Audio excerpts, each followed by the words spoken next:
Hello, and thank you for joining me. Today, I'm going to demonstrate how you can create a user profile on mycommutercrew.com. First step is to go to mycommutercrew.com or sharetherightidaho.com. My Commuter Crew is part of the Share the Right Idaho network, so regardless of which website you go to, the user profile that you create will be in the same spot regardless. After you have arrived at mycommutercrew.com or sharetherightidaho.com, you will want to go to register. It'll ask for some basic information that you will need to fill out. I am John Smith, and your user ID is your email address. So you want to pick the email address that you use most often, or if you're creating a MyCommuter Crew account for work, make sure to put your work address. That will come in handy later on in the video. When you get to the password, there are no special character limits, so you can put in whatever password you would like. An additional option is to put an alternative email address so they can send you a password reset through that alternative email, but this part is not required. What is required is that you accept the terms and conditions. After that, you click yes, and then it will create your account. Now that we've created our account, we just have to fill in some personal information. As you can see off to the left, it has my name, and then I need to fill out a little section about me. Am I male or am I female? And if I'm a smoker or a non-smoker. They want to know if you're a smoker or non-smoker, because if you're looking for a carpool partner, it's nice to know if the person that you're looking to carpool with smokes or doesn't smoke, and you can base your preference on whether they do or don't. Next thing they want to know is my employer. If you did not use your work email address, then you have to manually fill this section out. If you had signed up with your work address, it automatically recognizes your employer if they are part of the MyCommuter Crew network. If your employer is not part of the MyCommuter Crew network, talk to your HR department and let them know that you would want them to join, and have them communicate and have them call Commuteride at 208-345-POOL. Some employers ask you to pick the division that you work in, and the last section on the personal information is just your phone number, 208-555-5555. All right, and then I'm going to hit Save Changes, and then we're going to move on to the next section. Now we can create our first trip profile. Our trip profile is essentially our commute. So let's get started. Over here, it says name your commute, and so I'll just say, home to work. Next, I put in my addresses. So first would be my home address, 135 Lone Star. There it is. I select it and I click on it, and it automatically fills. All right, and second, my work destination, which is 700 West Jefferson. The third section of the trip profile is trip visibility. So this is saying, who do I want to try to carpool with? So they can be male or female, and I don't care if they smoke or if they don't smoke, so I would just put both.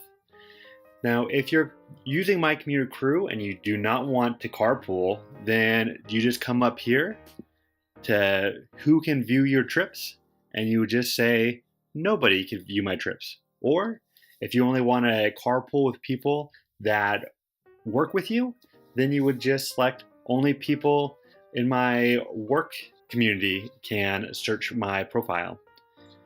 Or once again, you can have everybody looking for your profile. So for this example, I'm just going to click on everybody. Next, we're going to move to schedule. Now, I have a very boring, generic commute schedule, and I like to arrive at work at 8 a.m. and I like to leave work at 5 p.m.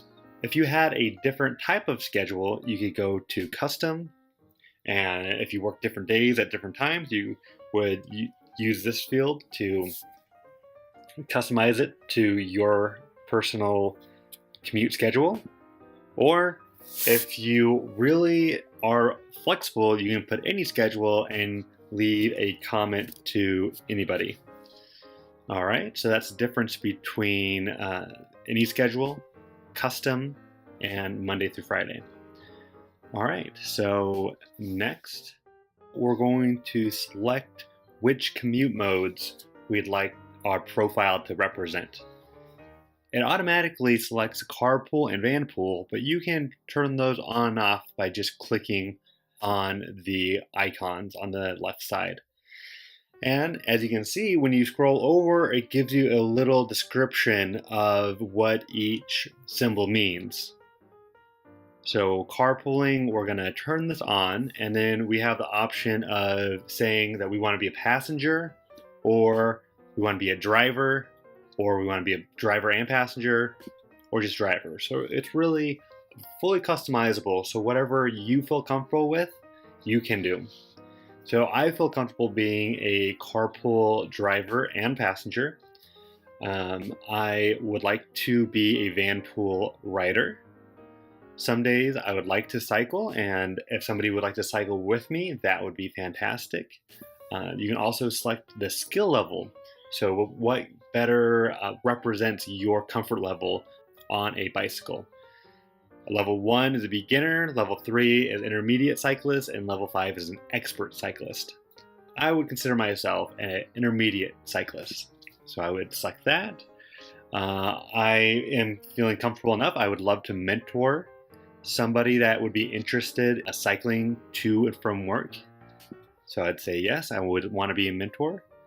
I do not want to take the bus, the transit, but if I did, I would select that. And if I wanted to be a mentor, I would select that. But we're going to leave those unselected. And since you can see that I live in Nampa and I work in downtown Boise, I really don't think walking would work out for me. So I'm going to leave that one blank. All right, and after I've selected my ways to travel, if I'd like, I could leave a little comment about the particular route I take, but I'm not going to leave a comment today. So, all right, all this looks good, and I'm going to save my trip profile. Okay, now it lets me know in a very bold way that I have not confirmed my email address. This is very important. If not, you can't do a lot of things related to your account if you have not confirmed your email.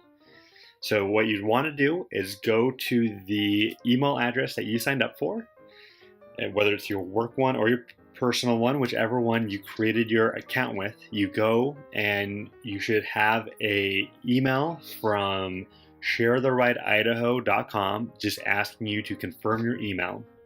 Click on that, confirm the email, and you will be set.